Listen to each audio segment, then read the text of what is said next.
Purpose.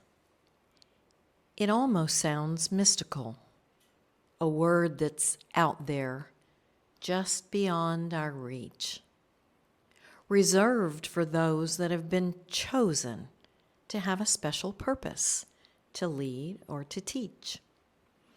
That's the pattern of thought we're told in the world and expected to believe. It's an ambiguous thought, actually. We go to school to learn from someone that has the purpose to teach us what we need to know to have the life skills and knowledge to get a job doing what we learned to do. We go to church, synagogue, or a congregation, and we're taught by someone with a purpose that is considered to be appointed by the Father. And that seems to be where it ends for us. But what if we're all created for a special purpose, a fulfillment of something uniquely planned by our Creator? Hi, I'm Evie Zamora, Women's Program Director for Teshuvah Outreach, and I'd love for you to come along with me for the next several weeks to investigate what exactly purpose is and how we find it. But before we begin, let's do a quick inventory. Do you know if you have a special purpose? And if you do, did it come fully developed? Or what did you have to do to get there? If you're not sure, you probably have questions like, how will my purpose be revealed? Or how long does it take to develop this thing? Or even, what if I'm too old to believe I still have a purpose? These are commonly asked questions, and we have an answer to these and more. First and foremost, we believe that we were created with a special purpose in mind by our Creator. Every one of us have special gifts and talents, and we also have certain life experiences and skills that we've learned. All of these pieces combined together give us answers that are sometimes not as easy to put together by ourselves as when we have a discovery guide. We walk alongside to point out things that may have been overlooked or discounted as important. If a counselor, therapist, or coach is doing their job, you'll struggle to see the benefit of their job at all. I say that because a good guide will do just that. We point to a direction that helps you discover your undiscoverable and apply the applicable things that are already inside of you. We don't create or invent anything. We listen for things that you may have missed somewhere along the way. We observe the observable and make suggestions without discouragement, judgment, or agendas. The most important thing to remember when you come to the conclusion that you've been assisting in someone else's purpose is that your purpose is important too, whether you're young or old. Age matters not to the Father.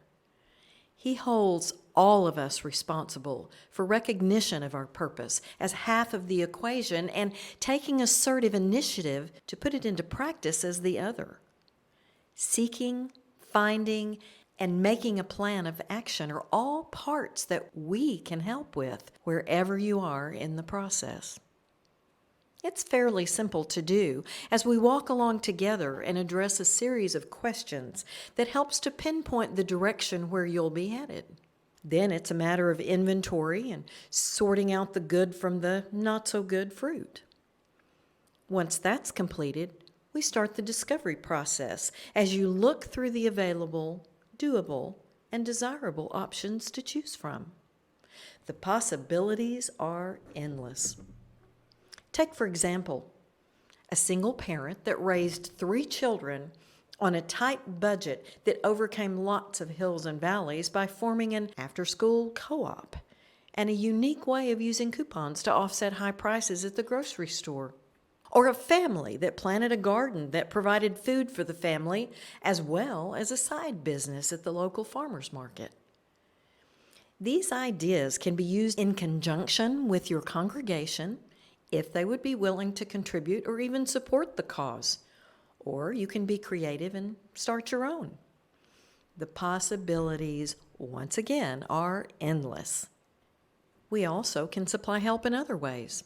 If you realize somewhere along the way that you need to get rid of past baggage that gets in the way of moving forward with your plan, or you have unaddressed fear that's holding you back, it's an undertaking, but well worth the effort. As you drive along this path with an open mind, I would like to suggest that you consider 3 things from the driver's seat. That's where you are. Have God the Father as the Good Shepherd steering your journey, keeping you on the path. Diligent and constant prayer, using the essence of the Almighty as the vehicle to get you there. And a seasoned discovery guide, a Teshuvah outreach coach, riding shotgun. Your will ultimately determines the outcome. Let's pray.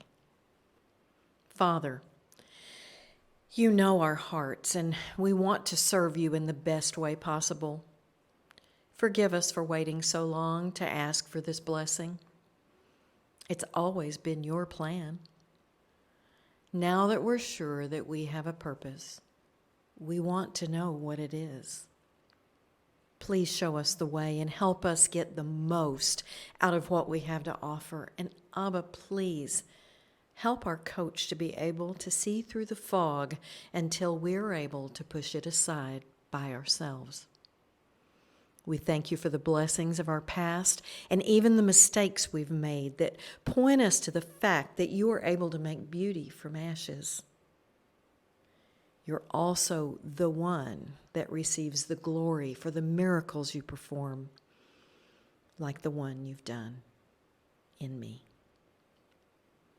In the mighty name of the Messiah, Yeshua HaMashiach, Amen.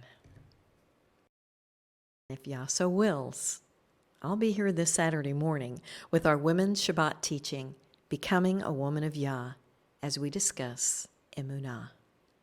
Shalom, shalom, friends.